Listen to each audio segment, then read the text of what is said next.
პოლონეთი ევროპაში ფრინველის პროდუქტის ერთ-ერთი ყველაზე მსხვილი მწარმოებელია და დიდი ხანია ჩინურ ბაზარზე იმპორტის განახლებას ცდილობდა, რომელიც 2024 წელს პოლონეთში გავრცელებული ფრინველის გრიპის გამო შეწყდა.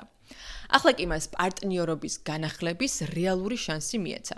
პოლონეთის მთავრობის ოფიციალური გვერდის მიხედვით, პოლონური ფრინველის იმპორტზე შეთანხმება იმავე დღეს გაფორმდა ჩინეთის საბაჟო გენერალურ ადმინისტრაციასა და პოლონეთის სოფლის მეურნეობის სამინისტროს შორის. 2025 წელს პოლონეთის ეკონომიკამ ასევე $1 ტრილიონ გადააჭარბა, რის შემდეგაც ხელისუფლებას გაუჩნდა ამბიცია შეერთებოდა G20 ჯგუფს, რაც წარმოადგენს მსოფლიოს 19 ყველაზე მსხვილი ეკონომიკებისა და ორი ორგანიზაციის ევროკავშირისა და აფრიკული კავშირის ერთობას. ჩინეთი მიესალმა პოლონეთის ამ მისწრაფებას, რაც საფუძველს იძლევა ვივარაუდოთ, რომ ჩინეთმა შეიძლება მხარი დაუჭიროს პოლონეთის გაწევრიანებას G20 ჯგუფში. აღსანიშნავია, რომ დონალდ ტრამპმა პოლონეთის პრეზიდენტი კაროლ ნავროსკი მისი თეთრ სახლში ვიზიტისას 2026 წლის G20-ის სამიტზე დაპატიჟა მაიამიში.